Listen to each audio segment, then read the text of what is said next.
시청자 여러분 안녕하십니까? 뉴스데일리 베스트 민앵커입니다.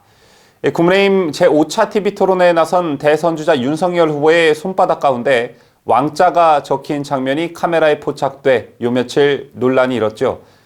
여권은 물론 당내에서조차 무속인이 개입했다, 주술 대선이 되고 있다는 비판이 나왔고 윤 후보를 향한 프레임 씌우기 공격은 계속됐습니다.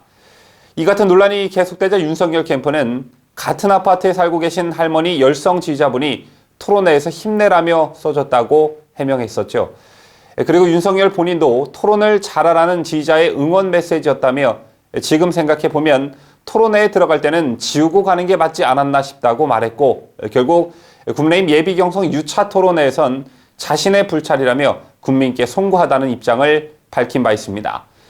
하지만 더불어민주당의 공격은 계속해서 이어졌었죠. 어제 국민의힘은 이준석 대표와 대선 주자들이 한자리에 모여 대장동 특검 도입을 주장하는 기자회견을 열었습니다. 이 자리에서 검찰총장 출신인 윤석열 후보는 이재명을 직접 겨냥하며 공동주범 이재명 성남시장 그리고 유동규라고 확실하게 나온 범죄 사건이라며 목소리를 높였습니다.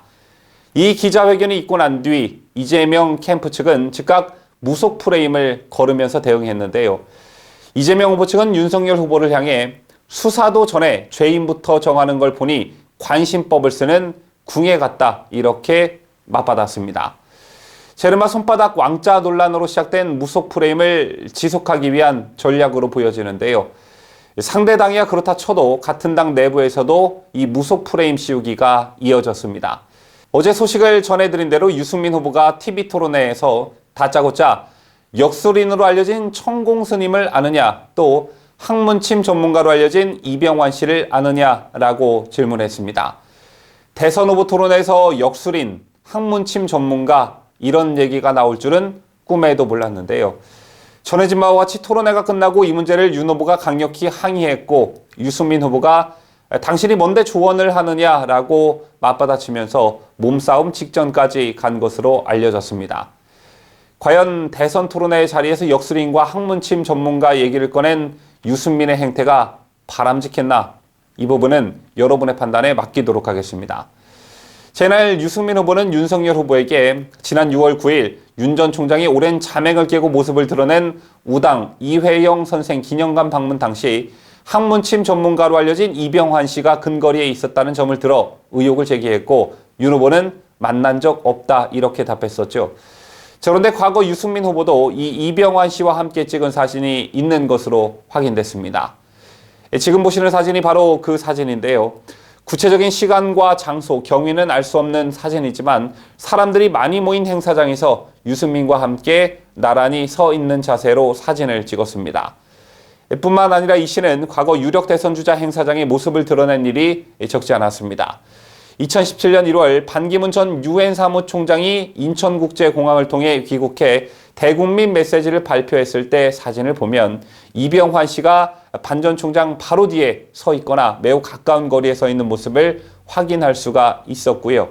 이 씨는 지난해 4월 국민의당 중앙선거대책위원회 외곽 조직인 국민통합위원회 상임선대 본부장으로 언론에 보도됐는데, 당시 언론에 소개된 그의 직함은 사대학 척결운동 본부 의료봉사단장이었습니다. 자, 이후 이병환 씨는 안철수 전 국민의당 후보가 부산을 찾았을 때 주변의 모습을 드러냈고 행사장을 빠져나올 땐 안철수 후보 바로 옆에 서 있는 사진이 언론에 보도되기도 했습니다. 제가 볼 땐 선거철마다 유력 대선 후보들을 따라다니면서 카메라에 노출이 많이 된 것 같은데요. 만약 지난 토론회에서 다른 후보가 유승민과 이병환 씨가 나란히 찍은 사진을 이렇게 보여주면서 유승민 후보님, 이병환 씨 아십니까? 라고 질문했더라면 유승민은 어떤 답변을 내놓았을까요? 이 같은 무속인 논란은 이번 대선이 처음은 아니었습니다.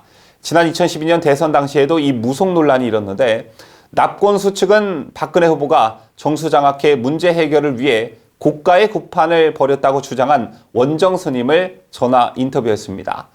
그리고 원정 스님은 자신의 트위터에 박근혜 후보가 정수장학회 문제 해결을 위해 1억 5천만 원을 들여 구판을 벌였고 그 자리에 참석해 했다는 사실을 초연 스님에게 들었다는 요지의 글을 자신의 트위터에 게재한 바 있는데요. 그러나 오히려 구판을 벌인 것은 문재인 후보 쪽이었습니다.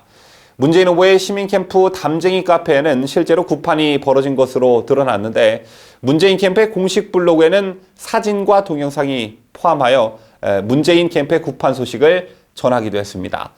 실제로 무당도 당당히 말하고 싶다. 문재인을 지지하는 무속인들의 마음이라는 제목의 보도자료를 문재인을 지지하는 508명 무당 일동명의로 돌렸다고 한겨레 신문의 김보협 기자가 트위터에서 밝히기도 했습니다. 그리고 여러분 기억하실 테지만 이 무속 프레임은 지난 탄핵 정국에서 절정에 달했었죠. 박근혜 대통령이 최서원 씨의 꼭두각시라는 프레임을 걸기 위해 별의별 것들을 다 갖다 붙였는데 심지어는 박 대통령이 취임식 행사장에서 장식품으로 사용했던 오방랑을 걸고 넘어지면서 우주의 기운이 어떻고 저떻고 좌파들의 프레임 씌우기가 극에 달했습니다. 대선을 앞두고 무속인들이 대목을 맞았다고 하죠. 뉴욕타임스 보도에 따르면 한국 내 무속인은 대략 30여만 명으로 한국인 160명당 1명꼴이라고 하는데요. 정치인들도 종교에 관계없이 무속인들과 상당히 가깝게 지내는 것으로 알려져 있습니다. 일반인들은 잘 모르지만 사실상 정치인과 무속인들은 뗄래야 뗄 수 없는 그런 관계입니다. 지금부터 그 사례를 말씀드려 보겠습니다. 기독교인으로 알려진 김영삼 전 대통령은 3당 합당을 앞둔 1990년 측근을 통해 역술인의 자문을 구한 것으로 알려지고 있습니다. 핵심 측근 인사가 당대 유명 역술인 고 지창용 씨를 찾아가 성공 여부를 물었다는 것인데요. 지 씨가 호랑이를 잡기 위해선 굴로 들어가야 한다고 조언했다는 일화는 매우 유명합니다. 또 노무현 대통령에 대한 탄핵 추진으로 전국이 시끄러웠던 2004년 3월에도 당시 민주당 조순영 대표의 사무실에서 점술에 능했던 당 국가전략연구소장 황태현 씨가 산통을 흔들어 점괘를 뽑았고 결과는 대통령의 중도 하차였다고 합니다. 점괘가 영향을 미쳤는지는 알 수는 없지만 이후 탄핵은 일사천리로 추진됐고 국회 의결까지 거쳤지만 결국 탄핵소추안이 헌법재판소에서 기각되면서 황 씨의 점괘는 빗나가고 말았죠. 대표적 사례 두 가지만 전달해 드렸지만 이 밖에도 정치인과 역술인 관계에 대한 일화는 상당히 많습니다. 그렇다면 정치인들 말고 경제계 인사들은 어땠을까요? 경제계 인사들도 별반 다르지 않았는데요. 삼성그룹 창업주인 고 이병철 회장이 면접시험에서 관상과 사주를 중요 판단 기준으로 삼아 가불병의 순으로 점수를 매겼다는 것은 너무도 유명한 일화입니다. 이 회장은 해마다 홍콩을 방문해 중국의 유명한 역술가 웨이 첸리에게 자문을 구했던 것으로도 유명합니다. 또 한보 정태수 전 회장은 역술가의 각본대로 세상을 살았다고 해도 과언이 아닌데요. 1960년대 말 말단 세무 공무원이었던 정 씨는 역술인의 말을 듣고 사업에 뛰어들었고 사주에 불이 많으니 금속을 이용한 사업을 하라는 말에 철강업에 손을 대 한때 신화를 창조하기도 했습니다. 또 정 회장은 역술인의 말에 따라 이름도 태준에서 태수로 바꿨을 정도로 믿음이 아주 강했던 것으로 알려져 있습니다. 참 흥미진진하죠. 이 같은 역술인과 관련한 이야기는 국내에만 있는 것이 아닙니다. 서양에서도 일종의 역술과 관련한 일화가 정말 많은데요. 로널드 레이건 전 미국 대통령의 부인 낸시 여사는 점성술사 조앤 키글리의 단골이었습니다. 키글리가 2, 3일에 한 번꼴로 전화로 점괘를 알려줬고 대통령의 정상회담, 연두교서 시각이 이 점괘에 따라 정해진 것으로 전해집니다.